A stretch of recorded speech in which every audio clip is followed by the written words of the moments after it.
다 같이 묵도하심으로 수요 예배를 함께 드리겠습니다.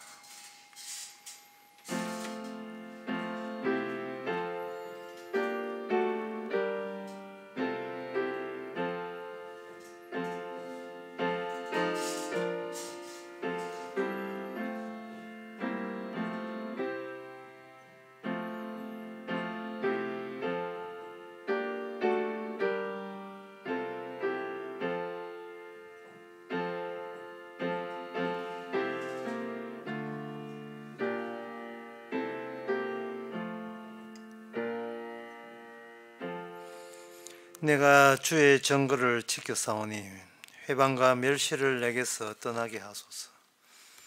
방백들도 앉아 나를 회방하여 싸우나 주의 정은 주의 윤리를 묵상하였나이다. 주의 정거는 나의 즐거움이요 나의 모산이다. 하나님 아버지, 아무리 세상이 요란하고 변한다 할지라도 일관되게 변하지 않는 주님의 약속의 실현을 늘 기뻐하고 즐거워하게 하옵소서. 주님의 약속을 앞장 세워서 일하시는 분인 것을 저희들이 받아들이게 하옵소서. 예수님의 이름으로 기도합니다. 아멘. 찬송가 495장.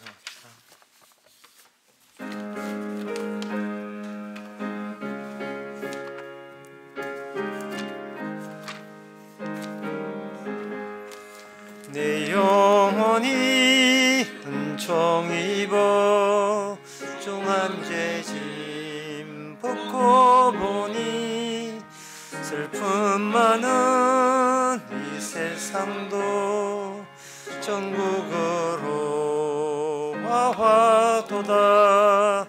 할렐루야 찬양하세. 내 모든 죄 사함 받고 주 예수와 동행하니 어디나 하늘나라. 주의 얼굴 뵙기 전에 멀리 뵈던 하늘나라 내 맘속에 이루어지니 날로 가깝도다. 할렐루야 찬양하세.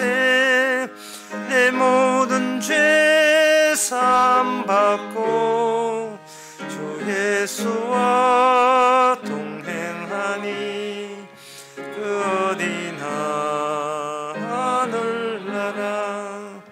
높은 산이 그친들이 조막이나 궁궐이나 내 주 예수 모신 곳이 그 어디나 하늘나라. 할렐루야 찬양하세. 내 모든 죄 사함 받고 주 예수와 동행하니 그 어디나 하늘나라. 이 시간 우리 한마음으로 기도합시다. 기도 제목은 자신의 삶을 자신이 변경하지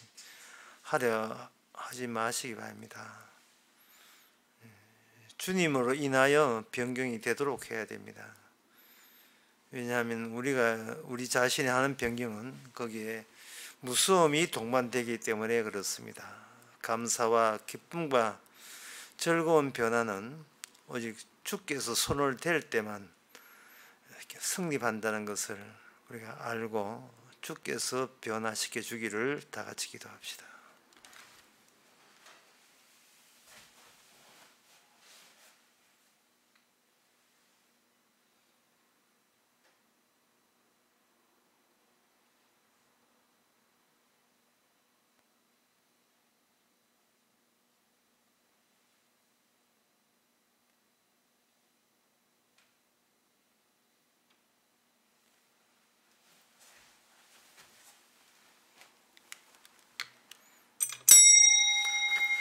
하나님의 아버지, 억지로 인생을 살지 않게 하옵소서. 내 의도대로 내 인생을 만들어가지 않게 하옵소서. 우리의 모든 것이 내 것이 아니기에 주의 것이기에 주님께서 합당하게 변경시켜 주시는 분인 것을 저희들이 받아들이게 하옵소서. 그래서 어떤 상황도 하나님께 영광이 되는 감사와 즐거움이 되는 그런 적절한 상황인 것을 우리가 받아들이게 하옵소서.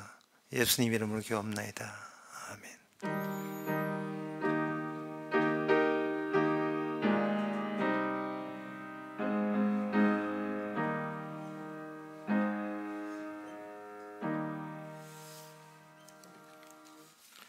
하나님의 말씀은 아모스 9장 5절에서 6절까지.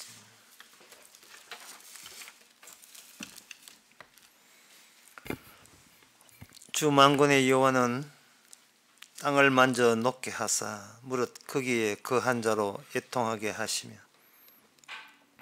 그 온 땅으로 하수의 넘침같이 솟아오르며 애굽강같이 낮아지게 하시는 자요, 그 전을 하늘에 세우시며 그 궁창의 기초를 땅에 두시며 바닷물을 불러 지면에 쏟으시는 자니 그 이름은 여호와시니라. 아멘. 사람이 하나님을 만난다는 것은 영광스러운 일이고 정말 감격스러운 순간이기도 합니다. 그런데 인간 쪽에서 나서서 하나님을 만날 수 있는 그러한 가능성은 전혀 없습니다. 하나님의 뜻을 아무리 안다 할지라도 직접 하나님께서 우리를 만나줘야 비로소 우리는 천국에 가서 살 수가 있습니다. 그래서 하나님께서는 일을 어떻게 하시는가? 하나님께서 계시는 곳은 있다는 그곳에 우리가 가려면 어떤 식으로 변화가 일어나면서 그 계시는 곳으로 우리가 합류할 수 있는가? 그 점에 대해서 오늘 본문에 보면 하나님의 계획이 구체적으로 나와 있습니다. 오늘 본문을 보면서 여러분들은 이걸 생각해야 돼요. 하나님은 한시도 노시는 적이 없었다.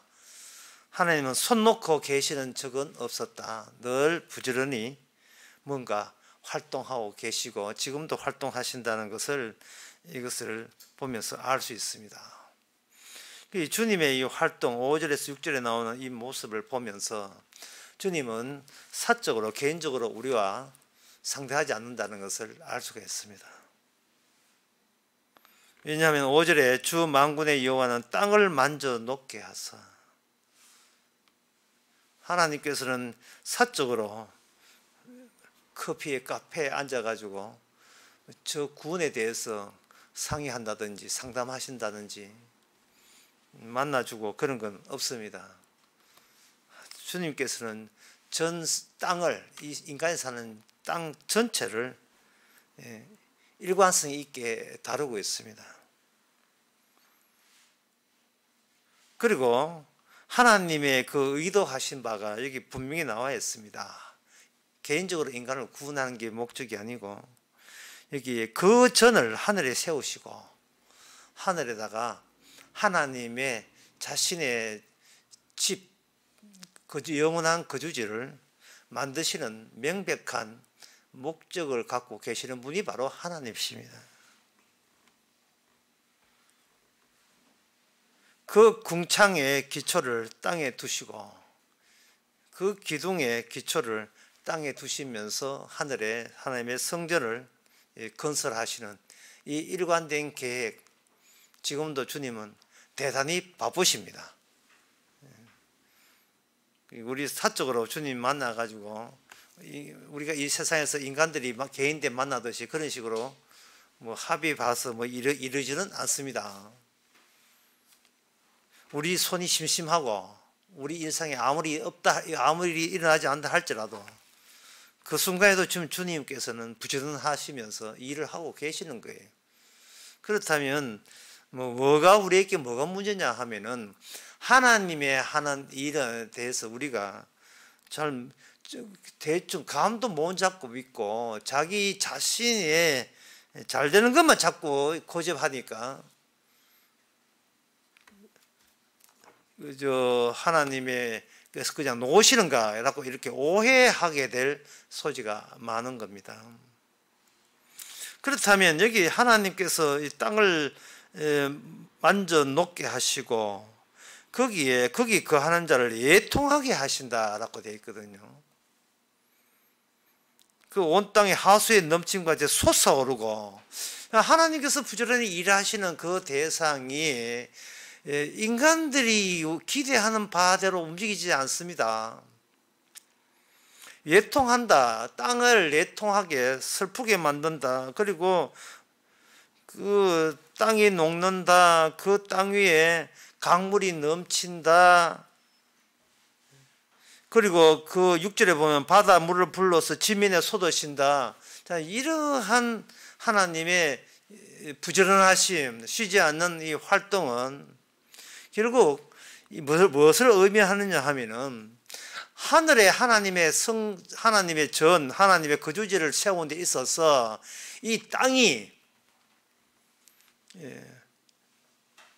대치하는 적대적 관계로 대치하고 있다는 것을 나타내는 식으로 일해요. 하나님께서 자기의 궁전을 만드는 데 있어서 땅은 도움은커녕 이거는 반드시 손을 봐야 되고 박살을 내야 될 대상이라는 사실, 그것을 드러내는 것과 동반해서 하나님의 자기 궁전이 세워지는 거예요. 이 말은 아주 쉽게 말해서 우리가 하나님을 사적으로 만나도 하나님과 우리 사이는 적대적 관계, 원수 관계다 이 말입니다. 이 사실을 우리 인간들이 모르고 있어요.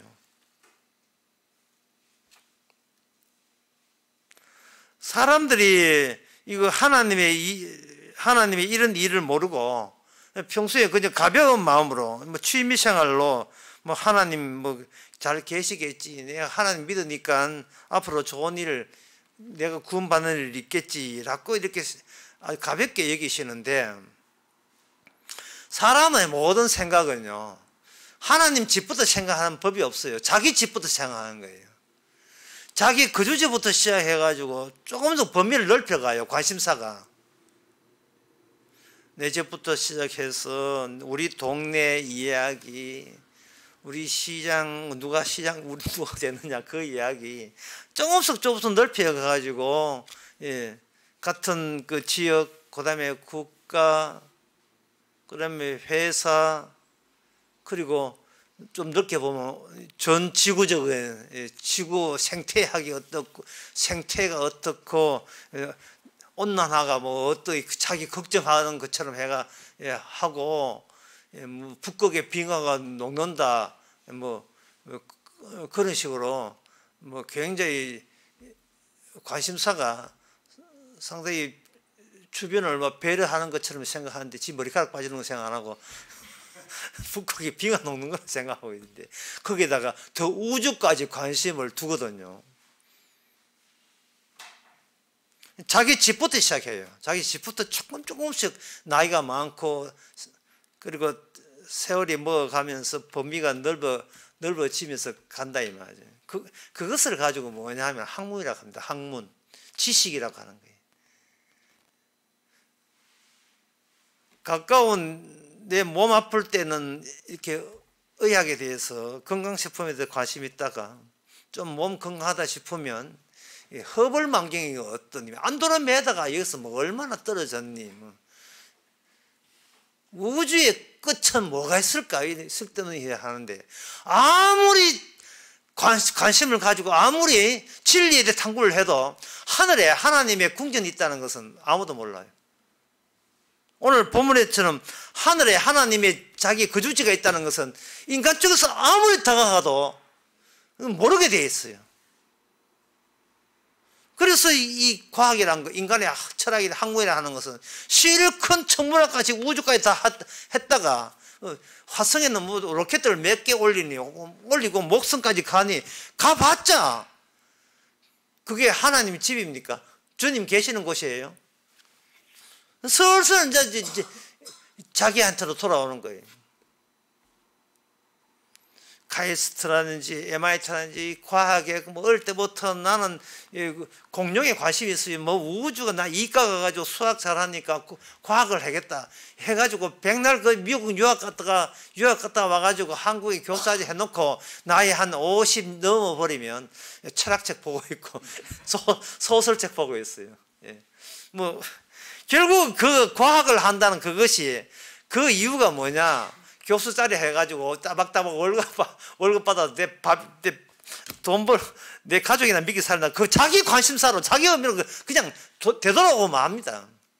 만날 아이디어가 나오는 거 아니거든요. 그러니까 아무리 하나님을 생각해도 하나님이 내 사이와 적대적 관계, 오늘 본문처럼 아예 하나님께서 땅을 작살내시는 그런 취지에 대해서 인간은 아무도 몰라요. 아는 사람이 없어요. 하나님이 하늘에 자기 집 짓는데 왜 땅을 왜 물로서 박살내야 되는가? 녹아버리는가? 인간을 왜 예토하게 만드는가? 좋게 가지. 인간을 왜 분노케 하면서 꼭 그래야 하나님이 집이 지읍니까? 그러면 유명한 그 영화 대사처럼 하나님께서 하늘에 궁전을 세우는데 꼭 땅을 뒤집어 놓아야 속이 시원하겠어요?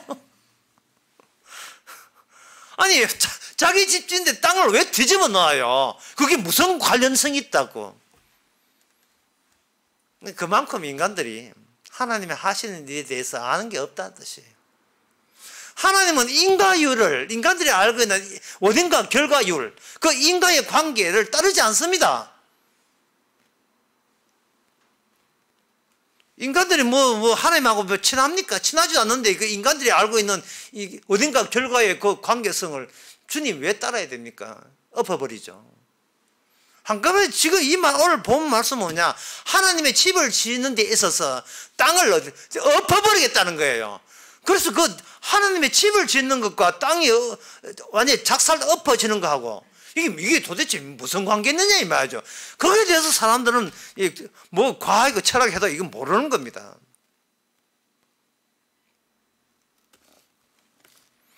하나님을 직접 만나서 네가 하나님을 제대로 아는 사람이라고 칭찬 들은 그러한 경우가 성경에 보면 나옵니다. 그 요한복음 20장 29절에 보게 되면 그 도마하고 예수님하고 이야기하는 가운데 예수께서 가라사대 너는 나의 본고로 믿느냐? 라고 물어요. 뭘 봤느냐? 도마가 뭘 보았기에 이제 네가 보고서 믿느냐 할 때 도마가 주목한 거, 예수님을 보면서 집중해서 주님이 보여주는 것, 그리고 도마가 그걸 보게 되는 것, 그게 뭐냐는 거예요. 그걸 봤을 때 네가 하나님에 대해서 만났다, 하나님이 아는 사람 되었다, 하나님이 너를 알아주는 사람 되었다고 규정할 수 있는 그 무엇을 본 겁니까? 그것이 바로 내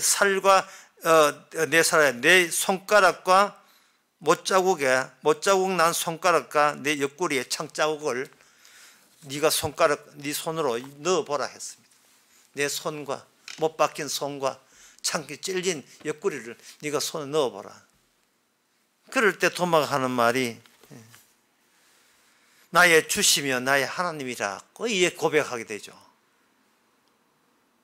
사람들이 하나님 나라의 합류가 되려면 봐야 될 것을 봐야 돼. 봐야 될 거. 인간 때문에 이 땅에 오신 하나님이 죽었던 그 지점을 봐야 돼요. 그 지점에서 만나야 돼요. 예배당 지어놓고 거기서 만나지 말고 자기 가정 챙기고 그런 데서 만나지 말고 우리 가정 잘 되게 하옵소서 그런 식으로 만나는 게 아니에요. 교회 70년 다녀도 하나님 못 만나는 이유가 뭐냐? 만날 장소에 만나야죠. 하나님께 접촉 장소에 만나야 돼요.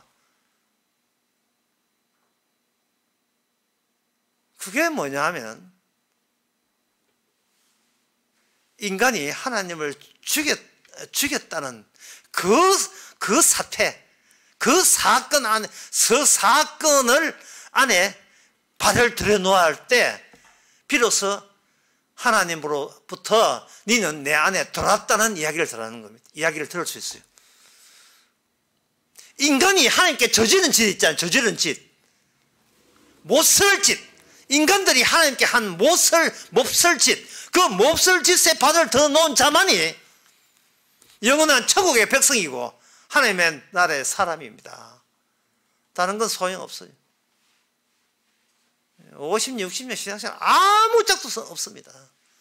하나님 기도해가지고 뭐 기적받아가 뭐 몸 낫고 건강하고 살림 가정 화목하고 아무 소용없어요.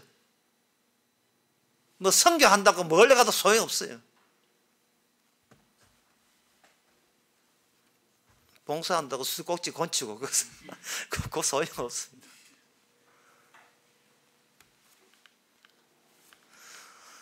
이것은 뭐냐, 인간으로 태어나서 가장 중요한 것은 이 인간들에게는 관심이 없어요. 중요한 거.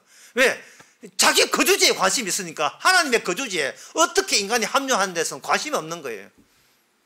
하나님은 하는 대로 살고 나는 나대로 살면 그만이라고 생각하는 겁니다.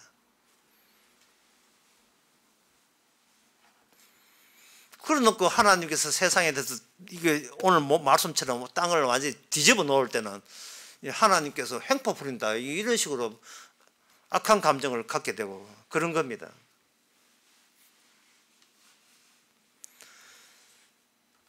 그래서 제가 하는 말은 하나님과 인간의 만나는 장소는 이 땅에서 우리가 인간들이 알고 있는 인과 결과의 관계에서는 없다는 것이 분명해요. 없습니다. 인간은 하나님을 만날 수가 없습니다.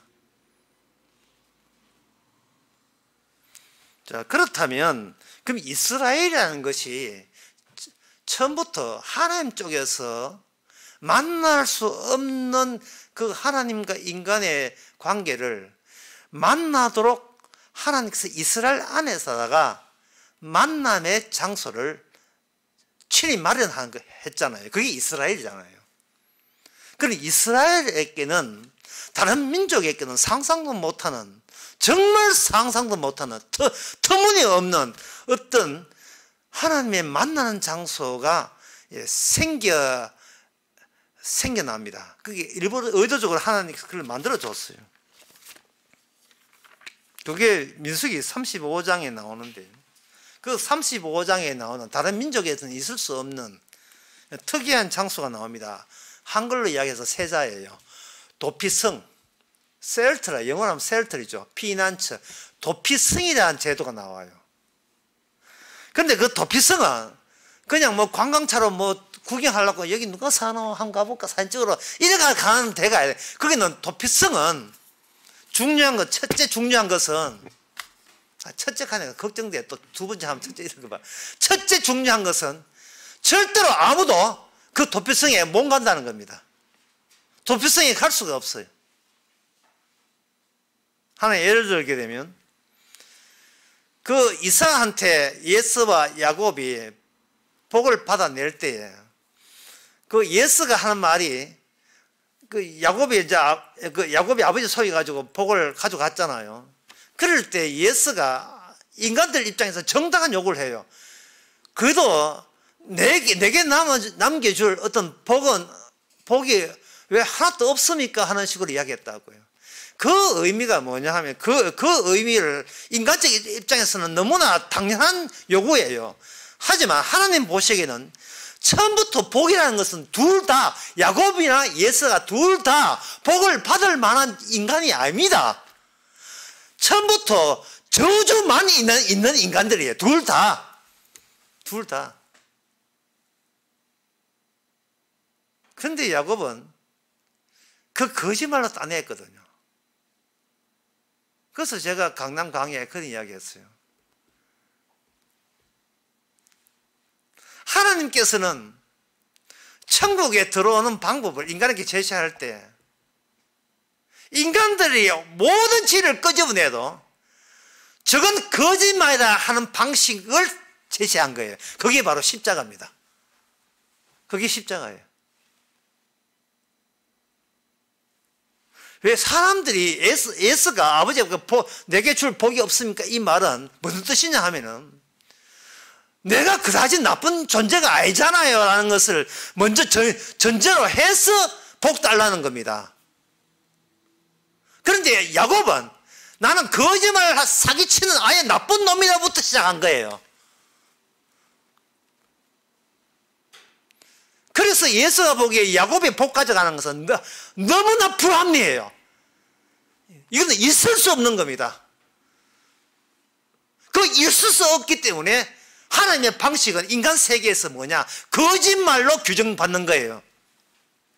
그 거짓말 자리에 발을 들어놓은 자만이 천국 갈 수 있습니다.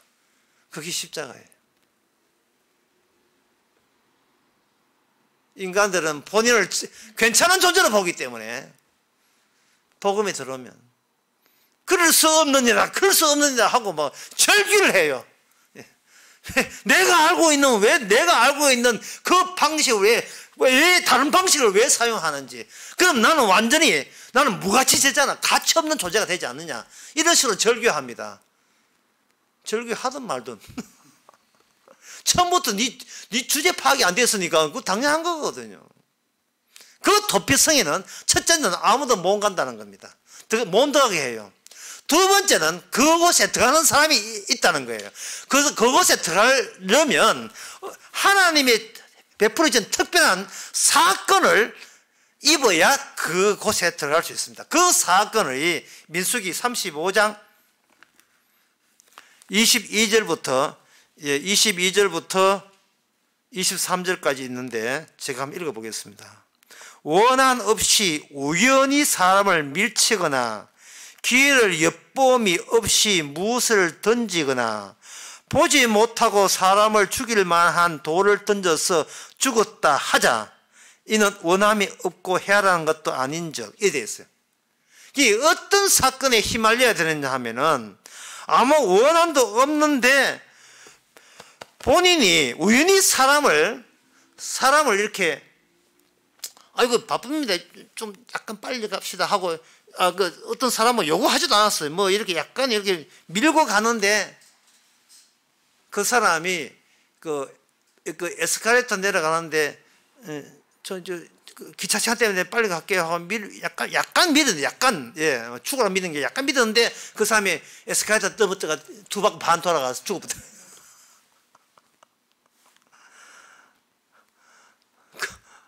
그리고 편의점에 가가지고 깡통 커피를 먹고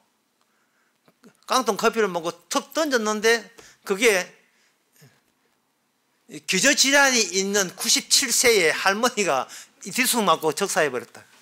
기저질환이 있어. 그거 안 던져도 5분 내에 돌아가실 분인데 맞아 죽었다든지.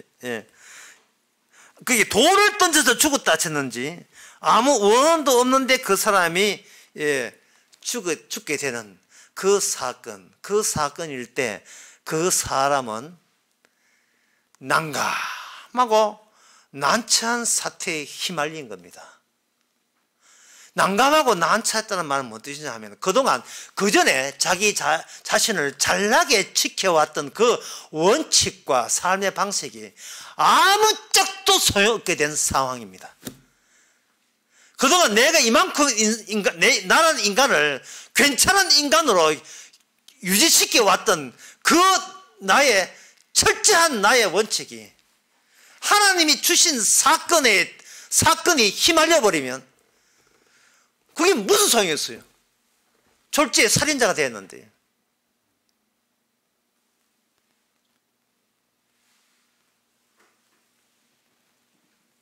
이것은 그동안 그동안 내가 지켜온 내 자존감과 내 명예와 내 위신과 나는 괜찮은 사람이라고 자부했던 그 모든 근거가 일거에 다 날아간 사람, 그 사람만 도피성에 올 수가 있어요. 도피성에. 이 도피성에 들어온 아무도 들어올 수 없어요. 하나님이 사건을 줘야 들어올 수 있어요. 그 사건은 뭐냐면 모든 지켜왔던 모든 나의 가치가 일거에 다 허물어지는 거예요. 다 허물어져요. 내가 더 이상 나를 지킬 수 없게 만들어버려요.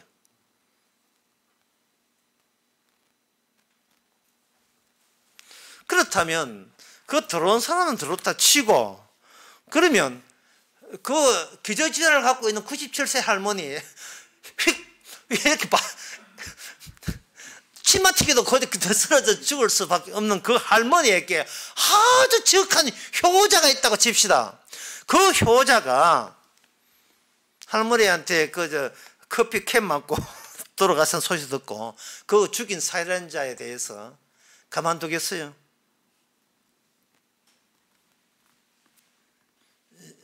여기에서 거기에 대해서 민수기 35장 21절에 보면 피를 복수하는 자라고 등장해요.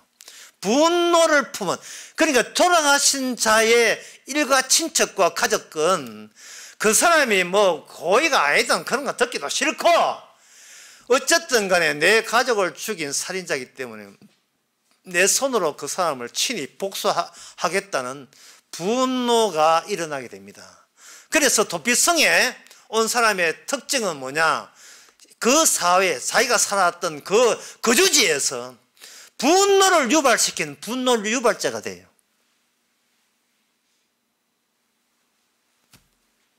분노 유발자로서 도피성에 들어갑니다. 그 도피성이 뭐 어떤 성이냐 하면 하늘에서 보이지 않는 하나님의 거주하는 그 궁전이 세상의 만남의 장소로서 내려온 것이 바로 도피성이에요. 그 도피성은 이스라엘 땅에 있지만 이스라엘 땅에 아무 땅에 있는 거 아닙니다. 총 6군데 있어요. 민수기 35장에 보면 거기 그 도피성에 대해서 쭉 언급을 하고 있습니다. 6절에 보면 너희가 레위인에게 줄 성읍은 살인자로 피했게 할 도피성으로 6성읍이요 그 외에는 42성읍이다. 레위 지파한테 48개를 성읍을 주면서 그 중에서 6개는 특별히 도피성이 함께 있는 장소는 6군데밖에 없어요. 그 6군데에 도피할 때 바깥에는 뭐냐? 내 가족을 죽인, 내 사랑하는 어머니를 죽인 이 살인자 나와! 내 손은 내가 아주 쳐 죽일 테니까, 이런 식으로 지금 분노를 갖고 있어요. 살인자는 살인자 가족 입장에서는요, 가족이 죽었던 그 피해자 입장에서는 살인자는 안 죽었어요. 그러니까 화가 더 나는 거죠. 그렇다면 그 도피성에 간 사람은 그 도피성 밖에 있는 가족들의 분노로부터 보호받기 위해서 도피성으로 갈까요? 아닙니다. 이 도피성은 고의가 아닌 채로 살인했던 사람을 보호함이 이게 아니고 그 도피성에 그 도피성에서 자기를 위한 도피성이 아니고 하나님이 인간을 만나는 장소로서 도피성이 있는 겁니다. 네가 나를 만날 때는 그런 억울함을 지니고 만나라 이 말이죠. 억울함을 지니고.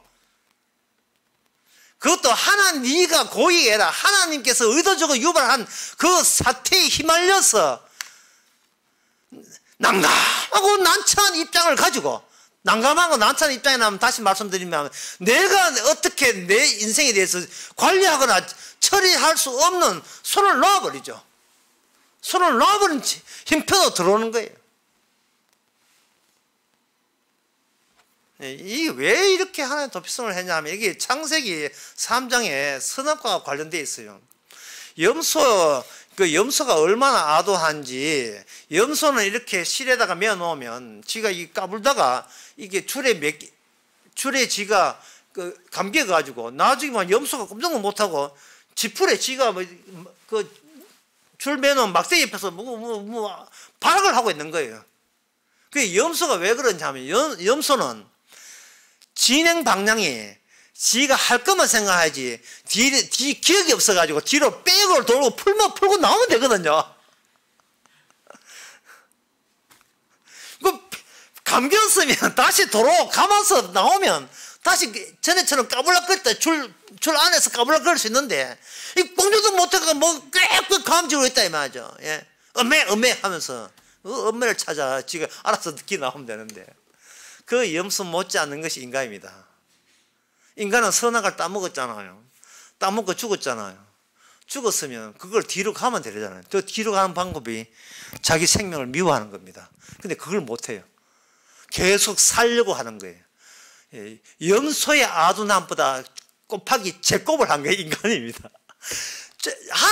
선악을 따먹었으면 죽으면 되는데 죽음 마땅합니다. 저주받아 마땅합니다. 네, 내가 이 땅에 태어난 것이 불행이고 인간 사는 것이 저주입니다. 이러면 되는데 어쨌든 나는 사랑받기 위해 태어난 사람께서 노래 부르면서 또 이렇게 사는 걸 이왕 사는 거 안 아프고 행복하고 불편 없이 살라고 하니까 이 염소의 아둔함 못지않게 계속해서 자기 발등을 저주를 유발시키는 쪽으로 계속 가고 있는 겁니다.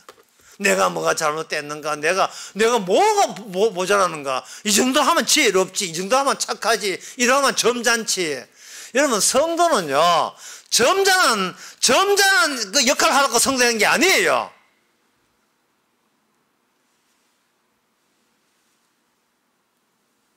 성도는 억울함을 품고 세상으로부터 분노 유발자 되라고 성도 된 겁니다. 그 제사 지을 때 동양화 평풍 있죠. 동양화 평풍을 자세히 한번 보세요. 거기에 삿갓 하나 서고, 예, 모자만 보이고 얼굴도 안 보여. 몸체가 있고 낚시 노는 그 도인들 나와요. 동양화에 보면. 이럴 때 그 평풍에 제사가 재미없어가지고 평풍만 들어보고 있었는데 내 국민학교 때 거기 제일 국민한테 평풍 보면서 그 선인들, 도인들 낚시해가지고 낚시하는 그 사람을 보면서 어릴 때 제일 궁금해했던 것이 저 사람이 저 바위에 한가하게 낚시하면서 들어오는 길이 어떤 길로 왔는지 그게 대단히 궁금했어요. 저는 그 옛날에 이발소 그림이 있거든요. 이발소 그림이 있잖아요. 이발소 그 그림이 한적한 조그만 초가집 해가지고 풍기 있는데 저 초가집 가려면 도대체 버스 몇 번 타면 되고 찻길이 안 보여.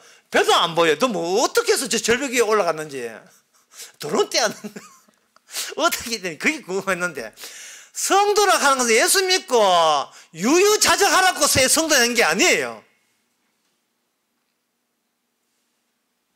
지금껏 자기가 인생을 할 때 착실하고 철저하게 살아왔다면 그 사람은 어떤 경우라도 그걸 고집한다면 어떤 경우라도 예수님의 못자국과 창자국에 발을 들여놓을 수가 없습니다. 계속 지 잘났다 교회에서나 사회에서도 나 잘났다 그걸 가는 거예요. 남한테 미안한 것도 없어요. 잘났는데 뭘 미안해. 잘났는데 도피하는 겁니다. 주님께서 우리에게 주는 만남의 장소, 다시 하늘의 궁전이 땅에 내려올 때, 그 땅에 내려올 때 첫째는 아무도 들어갈 수가 없어요. 두 번째는 하나님께서 사건으로 휘감아서 잡아 당겨줘야 되는 겁니다. 마치 그 서부 영화에 나온 카우보이처럼 양 잡을 때 채찍 날려가지고 딱 몸통을 감아서 확 잡아 당기잖아요. 꼼짝 못하도록. 십자가 사건 안으로. 사람들의 분노가 유발되는 그 십자가 사건 말입니다. 그 안으로 집어넣는 거예요.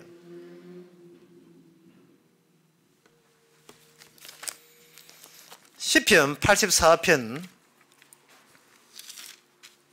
10절에 보면 주의 궁정의 한 날이 다른 곳의 첫날보다 나은 적 이렇게 해놓고요. 그 다음에 뭐라 했냐면 주의 궁정 밖을 뭐라고 보냐 하면 악인의 장막과 대비시킵니다. 십자가에 참여된 도마가 주님으로부터 하나님은 나의 주요 하나님이라 하는 그 순간부터 그 도마가 있는 그 장소는 더 이상 이 세상에서 자기 거주지가 아무 의미가 없어요. 예수님 제자 도마가 아파트 어디 삽니까? 어디 삼익 아파트 살아요. 삼익 아파트 참 옛날 이야기다. 요새는 그 아파트 더 좋은 아파트 맞지. 도대체 도마가 어느 아파트 몇 평짜리 삽니까? 도마의 거주지는 이 땅에서 나그네예요. 그의 거주지는 예수님 십자가 아닙니다. 사도 바울도 마찬가지고요. 이 장소는 첫째는 사람은 자기 의사로 들어갈 수 없어요. 왜냐하면 자기 의사로 들어가 버리면 그 장소는 계속 자기 잘남이 유지되는 장소예요. 난처한 장소가 아니고 의기양양한 장소가 된다고요. 하나님께서 야곱에게 거짓말 하는 것을 허용한 이유가 천국의 자리는 야곱은 예수로부터 분노를 유발할 수밖에 없는 식으로 복을 받은 자라는 것을, 그것이 바로 모든 성도의 표준인 것을 미리 보여주는 겁니다.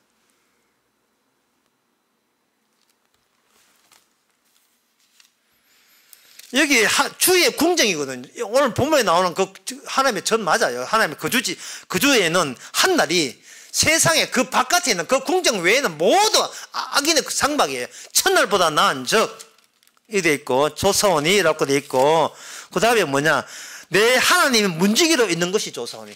하나님이 집에 문지기로 있다는 말은 이 사람이 이 세상에 있을 때 너무 악한 일을 해가 상급을 못 받아가지고 합격은 했는데, 예, 니는 저 가지고 보쳐놨어. 이런 사람이 아니에요 지금. 예? 자기 가치를 자기가 챙길 의사가 기쁨으로 전혀 없어요. 자발적으로 전혀 없어요. 자발적으로. 왜? 들을 수 없는 곳에 들어왔기 때문에. 이런 횡재가 어디 있어요? 지금쯤 만약에 이곳에 하나님의 궁정에 안 들어왔으면 세상에 나와가지고 다른 사람과 똑같이 잘나면서 살걸요. 나 이렇게 철저해. 나 건드리지 마. 나 괜찮은 존재야. 그 자랑하면서 어찌되면 살아갔을 거예요. 시편 같은 84편에 3절에 보면 나의 왕 나의 하나님 만군의 여호와여, 주의 제단에서 참새도 제집을 얻고 제비도 새끼 줄 보금자를 얻었나이다. 참새와 제비 그 자체는 아무것도 아니에요. 그건 아무것도 아닙니다.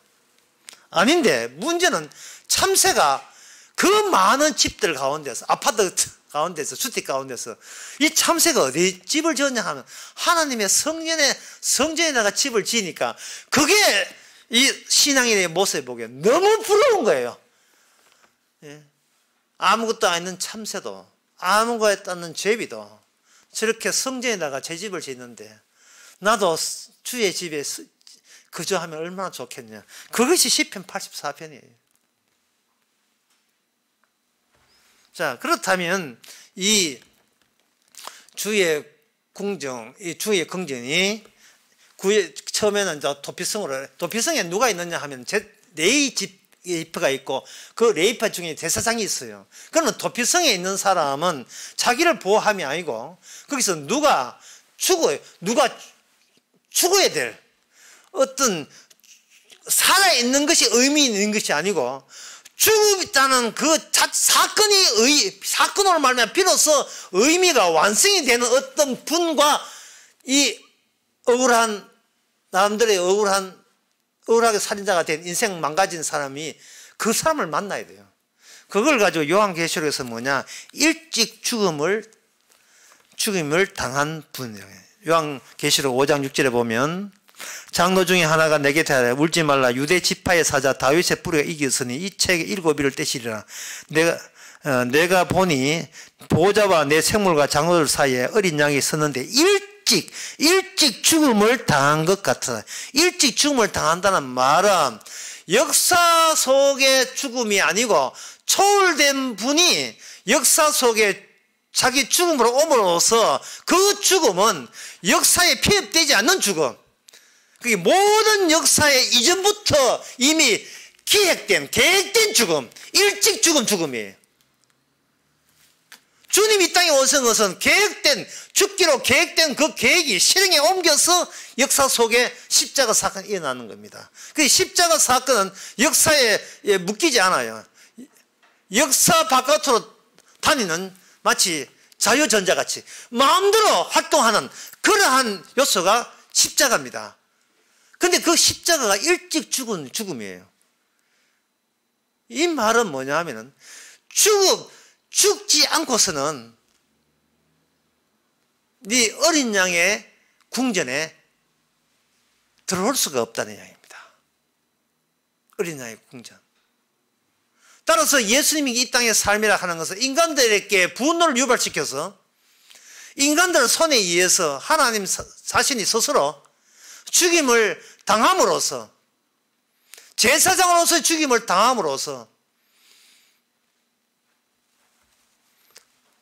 하나님의 성전, 하나님의 궁전이 땅의 기초가 될 수 있도록 이스라엘 역사를 이용하신 겁니다. 그 이야기가 시편에 나와 있습니다. 시편 74편 6절에 보면 이제 저희의 도끼와 철퇴로 성소의 모든 조각품을 쳐서 부수고 주의 성소를 불사르며 주의 이름에 계신 곳을 더럽혀 땅을 엎었나이다. 이방민족이 이렇게 실적으로 주의 성전을 불태웠고 자기 백성이라는 이스라엘은 주의 성전을 정신적으로 더럽혔고 아주 무시했으니까, 멸시했으니까. 그래서 심한 모욕을 스스로 받아내기 위해서 주님께서는 이 땅에 오신 거예요. 오신 그 결과가 뭐냐? 요한복음 20장 29절. 도마야, 내가 누구십니까? 얼굴 보지 마. 얼굴 보지 말고 내 손자국, 못자국을 보고, 얼굴 봐서 판단하지 말고 이 사건의 현장, 이 못자국 보고 참자국 만져라. 도마가 만지고 난 뒤에 주님은 하나님이십니다 할 때 네가 보고 믿느냐, 보지 않고 믿는 자가 복이 있다. 복되다. 보지 않고 믿는 자가 복되다. 이것은 바로 이 세상에 통하는 어딘가 결과, 인간들이 알고 있는 어딘가 결과, 과학적 사고, 이 모든 것이 침범하지 못하도록 그 너머에서 일어나는 사태입니다. 사건입니다. 인간들은 자기 잘남과 자기 가치, 그게 전부인 줄 알고 살지만, 그러나 하나님이 일방적으로 일으킨 난감한 사태, 이건 내가 일으킨 게 아니에요. 예상 못한 난감한 사태로 의해서 자기의 모든 가치와 명예가 한꺼번에 다 허물어진 거, 그것이 복이 될 줄이야. 전에는 상상도 못했죠. 전에 같으면 아찔했을 겁니다. 오늘 본문에 의하면 이 세상은 물로서 세상을 달아요. 물이라는 것은 덮어버리는 겁니다. 이걸 쉽게 말해서 인생살이가 아무리 인간의 문명과 문화와 인생살이가 아무리 요랑스럽다 하더라도 바다에 녹아지는 하나의 NaCl, 나트륨, 소금 같은 게, 염화나트륨, 소금 같은 거예요. 소금 같은 거.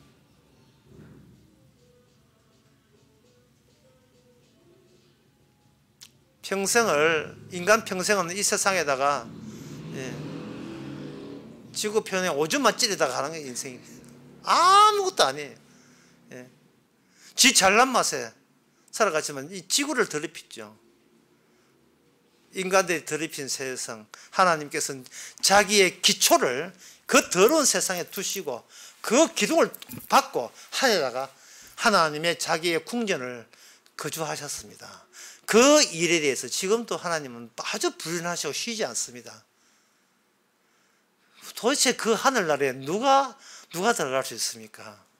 바로 십자가에 기획된 십자가 중심, 하나님이 죽으신다는 그 계획된 계획에 의해서 난감하고 난처한 일, 그것에 휘말리는 사람, 휘말릴 때 여러분들이 그게 섭섭하겠습니까? 아니면 굉장히 황홀하겠습니까?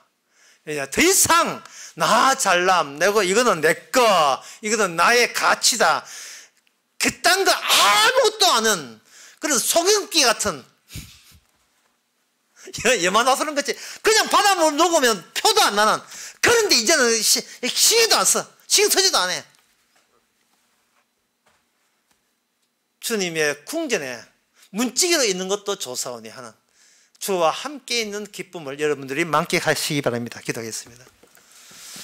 하나님 아버지, 쓸데없는 데 걱정했고 쓸데없는 걸 지켜내기 위해서 고민했고 내 잘남아 살기 위해서 치밀하게 계획 잡아놓은 모든 것이 주님의 십자가 사건에 휘말려서 아무것도 아닌 게 된 그 자체를 주님의 못자국이요 창자국으로 알고 받아들이게 하옵소서. 예수님의 이름으로 기도합나이다. 아멘.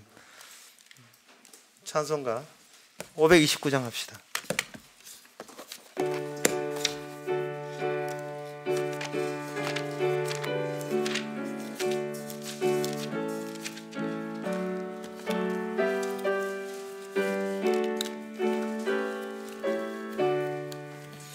건물이 주를 내어 산중에 한 여인 따르며 주 권능 믿고 옷가를 만져 곧 병이 낫네.